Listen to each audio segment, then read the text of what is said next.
20 ദിവസം കൊണ്ട് എഴുതിയ ഒരു തിരക്കഥയാണ് അരിക് എന്ന് പറയുന്ന സിനിമ. 25 ദിവസം കൊണ്ട് ഷൂട്ട് ചെയ്തത് കേരളത്തിൽ കൊല്ലങ്കോടും ഉത്തർപ്രദേശിലെ ലക്നൌവിലും ഷൂട്ട് ചെയ്തൊരു സിനിമയാണ്. മലയാളിയുടെ ജീവിതത്തിന്റെ എല്ലാ തലങ്ങളിലും നമ്മൾ ഇല്ല എന്ന് ഒരു വിഭാഗം ആളുകൾ പറയുകയും ഇല്ല എന്ന് കുറെ ആളുകൾ നടിക്കുകയും ചെയ്യുന്ന അതേ ജാതി വലിയ രീതിയിൽ സ്വാധീനിക്കപ്പെടുകയും വലിയ രീതിയിൽ അവരുടെ ജീവിതത്തെ കൊണ്ടുപോവുക, അതിന്റെ ജീവിതത്തിന്റെ ഒരു ഫ്രെയിം വർക്കിനെ ജാതി നിർണയിക്കുന്നുണ്ട്. അത് ഒരു വ്യക്തിയുടെ ലൈംഗികതയിൽ ഒരു പക്ഷെ ജാതി കടന്നു വരില്ലായിരിക്കാം, അത് അയാളുടെ ആഗ്രഹ നിവൃത്തിയുടെ ഭാഗമാണ്. പക്ഷെ അയാളുടെ ജീവിതത്തിൽ, അയാളുടെ ജോലിയിൽ, അയാളുടെ വിവാഹത്തിൽ, അയാളുടെ മരണത്തിൽ, അയാളുടെ മകന്റെയോ മകളുടെയോ പ്രണയങ്ങളിൽ ഉൾപ്പെടെ നമ്മൾ ഈ ജാതിയുടെ ഫ്രെയിം വർക്കിനെ കൊണ്ടുവന്ന്, അല്ലെങ്കിൽ ഇതിന്റെ ഒരു ഫ്രെയിമിനെ കൊണ്ടുവന്ന് സെറ്റ് ചെയ്യാൻ ശ്രമിക്കും. ആ അർത്ഥത്തിൽ കേരളത്തിൽ ഉള്ള ജാതീയത അല്ലെങ്കിൽ അത്തരത്തിലുള്ള ജാതി ചിന്ത എന്ന് പറയുന്നത് മറ്റ് സംസ്ഥാനങ്ങളിലെ പോലെ തന്നെയാണ്. അപ്പൊ അത് വളരെ ശക്തമായ തരത്തിലുള്ള ഒരു തലത്തിൽ തന്നെ കേരളത്തിൽ വർക്ക് ചെയ്യുന്നുണ്ട്.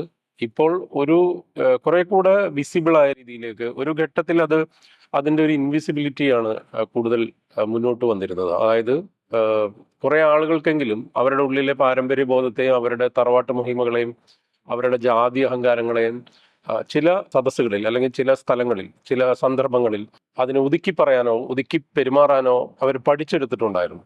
ഇന്നത് വീണ്ടും ശക്തമായ രീതിയിലേക്ക് അതിനെ യാതൊരു തരത്തിലുള്ള ലജ്ജയും ഇല്ലാത്ത തരത്തിലേക്ക് ഇപ്പൊ കേരളത്തിലെ വാട്സപ്പ് കൂട്ടായ്മകൾ, തറവാട്ട് മഹിമകൾ, തറവാട്ട് ഗ്രൂപ്പുകൾ, ജാതിയുടെ പേരിലുള്ള ജാതീയതയെ ഡീകൺസ്ട്രക്ട് ചെയ്യുന്ന തരത്തിലേക്കുള്ള ജാതിയുടെ വിളംബരം എന്ന തരത്തിൽ വേറെ രാഷ്ട്രീയ നവോത്ഥാനം കൊണ്ടുവന്ന ഒരു നാട്ടില് ജാതി പറയൽ വിളംബരത്തിലേക്ക് പല മേഖലകളിലും പല വിഭാഗങ്ങളും അതെന്തോ വലിയ കാര്യമാണെന്നുള്ള മട്ടിലേക്ക് വരുന്ന തരത്തിലേക്കുള്ള ഒരു മേൽക്കോയ്മ ഉണ്ടാക്കിയെടുക്കാൻ ശ്രമിക്കുന്നുണ്ട്. അത്തരത്തിലുള്ള ശ്രേണികൾ തൊഴിലടിസ്ഥാനത്തിൽ നിന്ന് മാറിയെങ്കിൽ പോലും മനുഷ്യന്റെ എല്ലാ നിത്യജീവിതത്തിന്റെ സന്ദർഭങ്ങളിലേക്കും അത് വളരെ ശക്തമായി തന്നെ സ്വാധീനിക്കുന്നുണ്ട്. ആ ഒരു കാര്യം നിലനിർത്തിക്കൊണ്ട് വളരെ അഗ്രസീവായിട്ട് ഈ സിനിമയുടെ കഥ എങ്ങനെ പറയാൻ പറ്റും എന്നുള്ളതിനേക്കാൾ ഞാൻ അതിനകത്തൊരു ഒരു കുടുംബത്തിന്റെ കഥയിലൂടെ എങ്ങനെയാണ് അതിനെ സിനിമാറ്റിക് ആയിട്ട് പറയാൻ കഴിയുക എന്നാണ് ഞാൻ മുന്നോട്ട് കൊണ്ടുപോയത്. അന്നേരം നമുക്ക് തോന്നിയതും നമ്മൾ കേട്ടതും കണ്ടതും ആളുകൾ പറഞ്ഞതും നമ്മുടെ സുഹൃത്തുക്കളുടെ അനുഭവങ്ങളും നമ്മുടെ മുൻതലമുറകളിലെ മനുഷ്യരുടെ അവസ്ഥകളും എല്ലാം നമ്മൾ കാണുന്നുണ്ട്. അതെല്ലാം ഒരു പക്ഷേ ഉൾച്ചേർന്ന് വന്ന ഒരു സിനിമ അല്ലെങ്കിൽ ഒരു ആഖ്യാനം എന്നുള്ള രീതിയിലാണ് അതിന്റെ തിരക്കഥയിലേക്ക് വന്നത്. ഇത് മലയാളിയുടെ പൊതുബോധത്തിന്റെ, മലയാളി മറച്ചു വെക്കുന്ന അവന്റെ മറ്റൊരു മുഖത്തിന്റെ ഒക്കെ ഒരു കാഴ്ച. എനിക്ക് തോന്നുന്നു ഈ കാണുന്ന പ്രേക്ഷകനടക്കം അല്ലെങ്കിൽ കാണുന്നവരോ കാണാത്തവരോ ആയ മലയാളി പ്രേക്ഷകരുടെ മുഖത്തേക്ക് ടോർച്ചടിക്കാൻ പറ്റുമോ എന്നുള്ളതാണ് നമ്മൾ ആലോചിച്ചൊരു കാര്യം. ആ അടിക്കാനുള്ള ഒരു ശ്രമം നമ്മൾ നടത്തിയിട്ടുണ്ട്. അങ്ങനെ ഞാൻ അതിൽ വലിയ രീതിയിൽ വിജയിച്ചു എന്നുള്ളൊരു അവകാശവാദമൊന്നും എനിക്കില്ല. പക്ഷെ ടോർച്ചടിക്കുക മാത്രമല്ല, ഒരുപക്ഷെ അത്തരത്തിലുള്ള പൊതുബോധത്തിന്റെ മുഖത്തടിക്കാൻ സാധിക്കുമെങ്കിൽ അത് അതിന്റെ ഒരു സിനിമാറ്റിക് ആയിട്ട് തന്നെ അതിന് ശ്രമിക്കുക എന്നുള്ളതാണ് ഞാൻ ചെയ്യാൻ ആഗ്രഹിച്ചത്. അത് ആ രീതിയിൽ ചർച്ച ചെയ്യപ്പെടുകയോ കാണുകയോ ഈ സിനിമ ആളുകളിലേക്ക് കൂടുതൽ എത്തുകയോ ഒക്കെ ചെയ്താൽ കൂടുതൽ സന്തോഷം.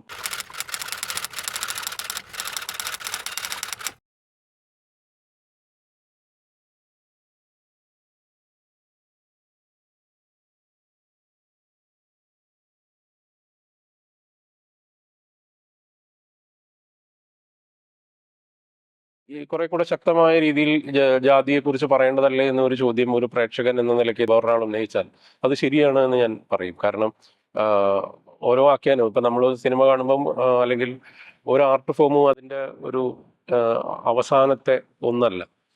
അപ്പോൾ കുറെ കൂടെ അഗ്രസീവായ, കുറെ കൂടെ പ്രോബ്ലമാറ്റിക് ആയ ഒരു സമൂഹത്തെ അവതരിപ്പിക്കുന്ന തരത്തിലേക്ക് ഈ ജാതിയുടെ പ്രശ്നത്തെ അവതരിപ്പിക്കുന്ന സിനിമകൾ വരണമെന്ന് തന്നെയാണ് ഞാൻ വിചാരിക്കുന്നത്. അതിനെക്കുറിച്ച് ചർച്ച ചെയ്യുന്ന തരത്തിലേക്ക് ഈ സിനിമയൊക്കെ കൊണ്ടുവരാൻ പറ്റി എന്നുള്ളതാണ് എന്നെ സംബന്ധിച്ചിടത്തോളം ഒരു സന്തോഷം. മറ്റൊന്ന്, ഇപ്പൊ തമിഴില് വലിയ ലൗഡായിട്ട് ജാതിയെ അഡ്രസ്സ് ചെയ്യുന്ന അല്ലെങ്കിൽ അത്ര ഇഷ്യൂസിനെ അഡ്രസ്സ് ചെയ്യുന്ന സിനിമകളുണ്ട്. പക്ഷെ അതിന്റെ വേറൊരു തരത്തിലുള്ള മാർക്കറ്റബിലിറ്റി അവർക്ക് കമേഴ്സ്യൽ ഇൻഡസ്ട്രിയിൽ നിന്നുകൊണ്ട് ട്രിഗർ ചെയ്യാൻ പറ്റുന്നുണ്ട്.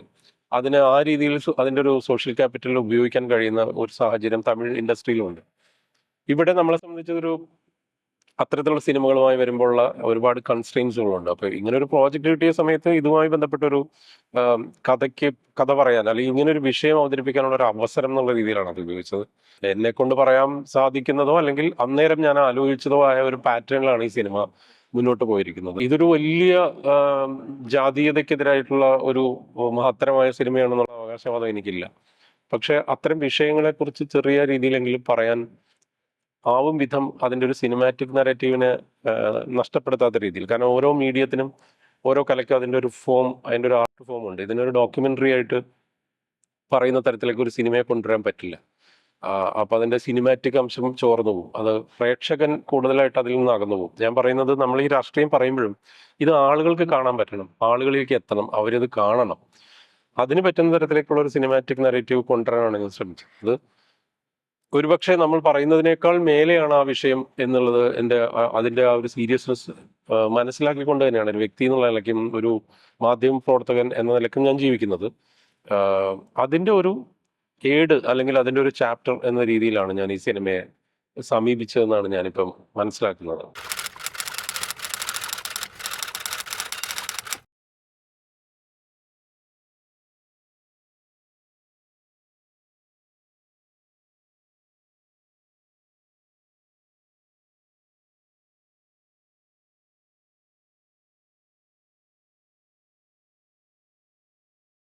ഇന്ത്യൻ ജാതിയെ മനസ്സിലാക്കുന്നതിൽ ഇന്ത്യയിലെ കമ്മ്യൂണിസ്റ്റ് പാർട്ടികൾ പരാജയപ്പെട്ടിട്ടുണ്ടോ ഇല്ലയോ എന്നുള്ളത് സംബന്ധിച്ച് ചർച്ചകൾ അംബേദ്കറിന്റെ കാലത്ത് നടക്കുന്ന ചർച്ചകളാണ്. അതായത് ഈ അംബേദ്കറിസ്റ്റ് രാഷ്ട്രീയത്തിൽ തന്നെ രണ്ട് ധാരകൾ, ഇപ്പോൾ ബി മൊറയെ പോലുള്ള ആൾക്കാർ മഹാരാഷ്ട്രയിലെ ട്രേഡ് യൂണിയൻ പ്രസ്ഥാനങ്ങളുമായി ബന്ധപ്പെട്ടൊക്കെ പ്രവർത്തിച്ചിരുന്ന ഒരു അംബേദ്കറിസ്റ്റുകളായിരുന്നു.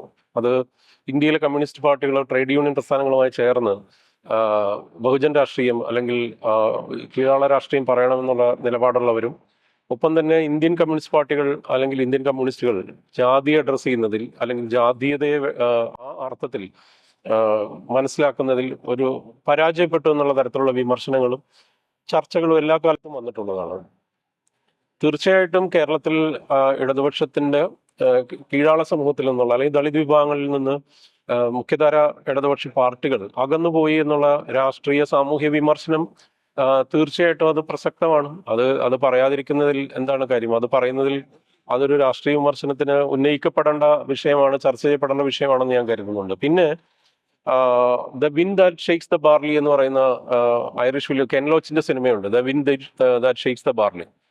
അതായത് ധാരാളം സിനിമകൾ അധികാരാനന്തരം പ്രസ്ഥാനങ്ങൾ എങ്ങനെയാണ് മാറ്റത്തിന് വിധേയമാകുന്നത്, അല്ലെങ്കിൽ അധികാരാനന്തരം എങ്ങനെയാണ് അവരുടെ അടിസ്ഥാനപരമായ നിലപാടുകളിൽ നിന്ന് പുറകോട്ട് പോകുന്നത് എന്നതിനെക്കുറിച്ച് ലോകത്തിൽ ഒരുപാട് സിനിമകളുണ്ട്. അത് അധികാരവും അതിനുശേഷം അല്ലെങ്കിൽ പാർലമെന്ററി കരിയറിസം എന്ന് പറയും, ജോലിയെ സംബന്ധിച്ച് പാർലമെന്ററിയനിസം എന്ന് പറയും, അല്ലെങ്കിൽ അതാത് സമൂഹങ്ങളിലെ അധികാര രാഷ്ട്രീയവുമായി ബന്ധപ്പെട്ട പ്രശ്നങ്ങൾ, അതിന്റെ നിലനിൽപ്പ് രാഷ്ട്രീയം, ഇതെല്ലാം വരുന്ന സമയങ്ങളിൽ സാധാരണക്കാരായിട്ടുള്ള മനുഷ്യരുടെ അല്ലെങ്കിൽ അടിസ്ഥാന വർഗത്തിന്റെ അല്ലെങ്കിൽ ഒരുപക്ഷെ കേരളത്തിലെ നവോത്ഥാന ഇടതുപക്ഷ കമ്മ്യൂണിസ്റ്റ് രാഷ്ട്രീയത്തിന് ഒരു വലിയ സോഷ്യൽ ക്യാപിറ്റലായിരുന്ന ഒരു വലിയ വിഭാഗം ആളുകൾ ഒരു പരിധി വരെ, അതിൽ നിന്ന് നല്ലൊരു ശതമാനം ആളുകൾ പല ഘട്ടങ്ങളിൽ നിരാശപ്പെടുന്ന സാഹചര്യങ്ങളും ഉണ്ടായിട്ടുണ്ട്. ഇന്ത്യയിൽ തന്നെ അതുണ്ട്. ഇന്ത്യയിലെ പല മേഖലകളിലും അത്തരത്തിലുള്ള തിരിച്ചടികൾ സാമൂഹികമായും രാഷ്ട്രീയമായും കമ്മ്യൂണിസ്റ്റ് പാർട്ടികൾക്ക് സംഭവിച്ചിട്ടുണ്ട്. അതൊരു യാഥാർത്ഥ്യമാണ്. അത് ചർച്ച ചെയ്യപ്പെടേണ്ടതുണ്ട് എന്ന് മനസ്സിലാക്കിയിട്ട് തന്നെയാണ് അത്തരത്തിലുള്ള ഒരു രാഷ്ട്രീയ സാമൂഹിക വിമർശനം നമ്മൾ ഈ സിനിമയിലൂടെ ഉന്നയിക്കാൻ ശ്രമിച്ചിട്ടുള്ളത്. അത് പറയുന്നതിൽ യാതൊരു കുഴപ്പമില്ല, അത് പറയേണ്ടതാണ് എന്ന് തന്നെയാണ് ഞാൻ മനസ്സിലാക്കുന്നത്.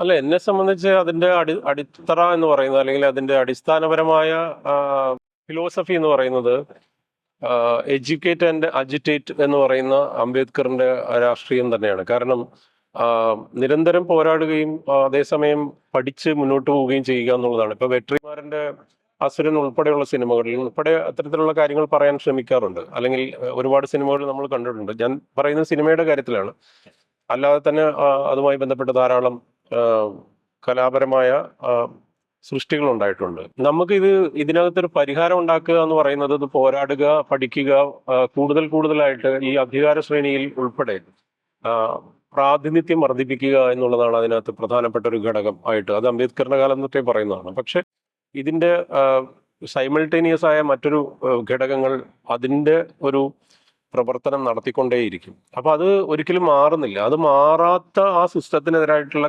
കലാപം, പോരാട്ടം തുടരുക എന്നുള്ളത് മാത്രമാണ്. ഇപ്പൊ പ്രത്യേകിച്ച് ഞാനൊരു ഉദാഹരണം പറയാം. കഴിഞ്ഞ 2 മാസം മുൻപ് അല്ലെങ്കിൽ 2 3 മാസം മുൻപാണ് ഇന്ത്യൻ ജയിലുകളിലെ ജയിൽ മാനുവൽ, ഈ ജയിൽ മാനുവൽ ഇത്രയും കാലം സ്വാതന്ത്ര്യം കിട്ടിയിട്ട് 77 വർഷം കഴിഞ്ഞിട്ടും ഇന്ത്യയിൽ 16ഓളം സംസ്ഥാനങ്ങളിലെ ജയിൽ മാനുവലിൽ ഓരോ തടവുകാരുടെ ജാതിക്കനുസരിച്ച് ആ ജയിലിലെ ജോലി അതിനെ കാറ്റഗറിക്കലായിട്ട് അടയാളപ്പെടുത്തിയിട്ടുണ്ട്. അതിന് ഇപ്പോഴൊരു മാറ്റവും വന്നിട്ടില്ല. ഇത് ഒരു വലിയ ഇഷ്യൂ ആയിട്ട് ദ വയർ എന്ന് പറയുന്ന മാധ്യമം, അതിൻ്റെ ഒരു റിപ്പോർട്ടർ, അവര് ഒരു പരമ്പര, ഒരു ഇന്റർനാഷണൽ മീഡിയക്ക് വേണ്ടി ഒരു പരമ്പര, ഇന്ത്യൻ ജയിലുകളിലെ ജാതിയെക്കുറിച്ച് ഒരു പരമ്പര ചെയ്യുകയും അത് സുപ്രീം കോടതിയിൽ വരികയും DY ചന്ദ്രചൂഡ് ചീഫ് ജസ്റ്റിസ് ആയിരിക്കുമ്പം ജയിൽ മാനുവൽ പരിഷ്കരിക്കാനുള്ള ഉത്തരവിടുകയും ചെയ്തിട്ട് ഒരു 3-4 മാസേ ആയിട്ടുണ്ടാവുന്നു. അതായത് ഈ 75 വർഷം കഴിഞ്ഞിട്ടും ജയിലിലെ ജാതിയുടെ മാനുവൽ പരിഷ്കരിക്കണമെന്ന് ഇപ്പോഴാണ് കോടതിക്ക് പോലും പറയാൻ പറ്റുന്ന തരത്തിലേക്ക് മാറിയത്, അല്ലെങ്കിൽ ഇപ്പോഴാണ് അത് ചർച്ച ചെയ്യപ്പെടുന്നത്. അതായത് ബീഹാറിയായ ഒരു യുവാവ് രാജസ്ഥാനിലെ അൾവാർ ജയിലിൽ കിടക്കുകയും അയാള് ഒരു മൊബൈൽ ഷോപ്പിൽ ജോലി ചെയ്യുന്നു. ഈ ഇലക്ട്രോണിക് സാധനങ്ങൾ കാണാതായതിനെ തുടർന്ന് അയാളെ സംശയത്തിന്റെ അടിസ്ഥാനത്തിൽ അയാളെ കേസെടുക്കുകയും FIR എടുക്കും. അയാൾ ജയിലിലേക്ക് പോവുകയും ചെയ്തു. 1.5 വർഷം ജയിലിൽ കിടന്നിട്ട് ഇയാളല്ല തെറ്റ് ചെയ്തത് എന്ന് കണ്ടെത്തുക, അയാളെ വെറുതെ വിടുകയും ചെയ്തു. അയാളുടെ 1.5 വർഷത്തെ ജീവിതം അയാൾ കുറ്റാരോപിതനായ, അയാൾ പ്രതിയാക്കപ്പെട്ടു. ഇതെല്ലാം അയാൾ ദളിത് ആയതുകൊണ്ട് സംഭവിച്ചതാണ് എന്നുള്ളതും. മറ്റൊന്ന്, ഈ കേസിനെ തുടർന്ന് ഈ ജയിൽ മാനുവൽ പരിഷ്കരിക്കുന്നതിന്റെ ഈ സംഭവം ഉണ്ടായ സമയത്ത്, ഇയാൾ ജയിലിൽ പോയ സമയത്ത് ഇയാളുടെ തൊഴിൽ അവിടെ പറഞ്ഞത് ജാതിയുടെ ലിസ്റ്റ് അനുസരിച്ചാണ് ആ തൊഴിൽ. അതായത് ജയിലിൽ ഭക്ഷണം ഉണ്ടാക്കുന്നവൻ ബ്രാഹ്മൺ വിഭാഗത്തിൽപ്പെട്ടവനായിരിക്കണം, ഇല്ലെങ്കിൽ അതിന് തൊട്ടു താഴെയുള്ള വിഭാഗത്തിൽപ്പെട്ടവനായിരിക്കണം. ഈ ദളിത് ആയിട്ടുള്ള ആളുകൾ, അത്തരത്തിലുള്ള വിഭാഗത്തിൽപ്പെട്ട മനുഷ്യർ അവിടെ ക്ലീനിങ് ജോലികൾ ചെയ്യട്ടെ എന്നാണ് ഇന്ത്യയിലെ ജയിൽ മാനുവലിൽ ഇപ്പോഴും ഉള്ളത്. ആ ജയിൽ മാനുവൽ 16 സംസ്ഥാനങ്ങളിൽ ഉൾപ്പെടെ ഇന്ത്യയിൽ ഉണ്ട്. ആ ജയിൽ മാനുവൽ പരിഷ്കരിക്കണമെന്ന് പറഞ്ഞിട്ട് തന്നെ അധികം മാസങ്ങളായിട്ടില്ല. ഈ തരത്തിലേക്ക് ഉള്ള ഒരു ഘടനയുള്ള ഒരു സമൂഹത്തിൽ നമ്മൾ ജീവിക്കുന്നു എന്നുള്ളതാണ് അതിനകത്തെ പ്രശ്നം. അപ്പൊ അത് 100 സിംഹാസനങ്ങളിൽ പറയുന്ന പോലെ അസിസ്റ്റന്റ് കളക്ടറായിട്ട് വന്നാലും സ്വീപ്പറായിട്ടുള്ള ഈ പറയുന്ന വിഭാഗത്തിൽപ്പെട്ട ഒരു മേൽജാതി എന്ന് നമ്മൾ ആ വാക്ക് ഉപയോഗിച്ചാൽ, മേൽജാതി വിഭാഗക്കാരനായ സ്വീപ്പർ അല്ലെങ്കിൽ അറ്റൻഡർ അസിസ്റ്റന്റ് കളക്ടറെ ആ രീതിയിൽ പരിഗണിക്കില്ല. അത് അങ്ങനെയുള്ള ഒരുപാട് അനുഭവങ്ങൾ, ഒരുപാട് സംഭവങ്ങൾ നിരന്തരം നടക്കുന്ന ഒരു സമൂഹത്തിലാണ് നമ്മൾ ജീവിക്കുന്നത്.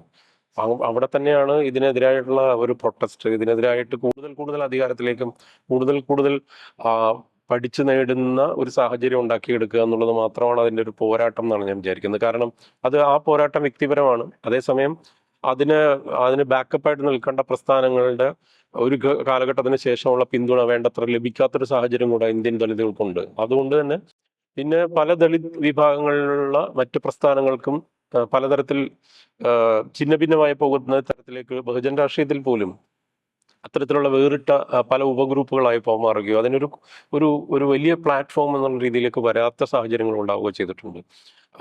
അത്തരത്തിലുള്ള പ്രശ്നങ്ങൾ പരിഹരിക്കപ്പെടുന്ന തരത്തിലേക്കുള്ള മൂവ്മെന്റുകൾ ഉണ്ടാവുക എന്നുള്ളതും അതിൻ്റെ ഒരു ഭാഗമാണ്. ഇപ്പൊ മായാവതി എവിടെയാണ് എത്തി നിൽക്കുന്നത് എന്നുള്ളത് അടക്കമുള്ള പ്രശ്നങ്ങൾ ഇത്തരത്തിലുള്ള ബഹുജൻ രാഷ്ട്രീയത്തിന്റെ മുഖ്യധാരാ രാഷ്ട്രീയ സ്വഭാവത്തിനോ അല്ലെങ്കിൽ അതിന്റെ പാർലമെന്ററി വ്യാമോഹത്തിനൊക്കെ സംഭവിക്കുന്ന മാറ്റങ്ങൾ കൂടെ ഇന്ത്യൻ രാഷ്ട്രീയത്തിലുണ്ട്.